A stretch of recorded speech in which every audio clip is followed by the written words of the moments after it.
একদিন বরফের রাজ্যে থাকত এক তরুণ পেঙ্গুইন। সে খুব সাধারণ পরিবারের ছেলে, কিন্তু তার হৃদয় ছিল ভরপুর ভালোবাসায়। সে মন থেকে ভালোবাসত এক সুন্দরী পেঙ্গুইন কন্যাকে। সাহস করে একদিন সে তার কাছে গিয়ে নিজের মনের কথা বলল, আমি তোমাকে খুব ভালোবাসি, তোমাকে বিয়ে করে সারা জীবন সুখে রাখতে চাই। কিন্তু সেই মেয়েটি ছিল ধনী পরিবারের, তার চোখে তখন অহংকারের ছায়া।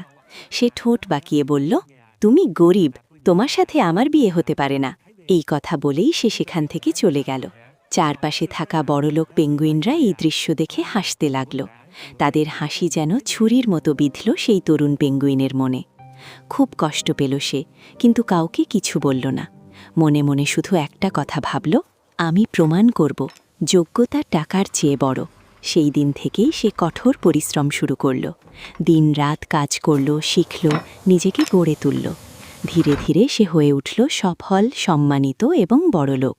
শুধু টাকা নয়, তার চরিত্রও আরও সুন্দর হয়ে উঠল। কিছু বছর পর তার বিয়ে হলো এক ভালো মনের, শিক্ষিত এবং ভদ্র পেঙ্গুইন মেয়ের সাথে। দুজনে মিলেই সুখে শান্তিতে জীবন কাটাতে লাগল। একদিন হঠাৎ ঘুরতে বেরিয়ে সে রাস্তায় এক ভিক্ষুক পেঙ্গুইনকে দেখতে পেল। কাছে গিয়ে তাকিয়ে তার বুক কেঁপে উঠল। সে আর কেউ নয়, সে অহংকারী পেঙ্গুইন, যে একদিন তাকে অপমান করেছিল। জীবনের চাকা ঘুরে গেছে, ধন, সম্মান সবই হারিয়ে সে আজ ভিক্ষুক। তরুণ পেঙ্গুইন এক মুহূর্তের জন্য থমকে দাঁড়াল। মনে পড়ল পুরনো কষ্টের কথা, কিন্তু সে প্রতিশোধ নিল না, বরং নীরবে নিজের পকেট থেকে অনেক টাকা বের করে সেই ভিক্ষুকের হাতে দিল।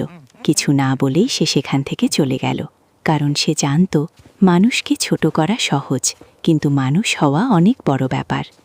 হাই বন্ধুরা, আমার ভিডিওটা যদি ভালো লাগে তাহলে একটুখানি লাইক দাও, সবাইকে শেয়ার করো, আমার চ্যানেলটা সাবস্ক্রাইব করো আর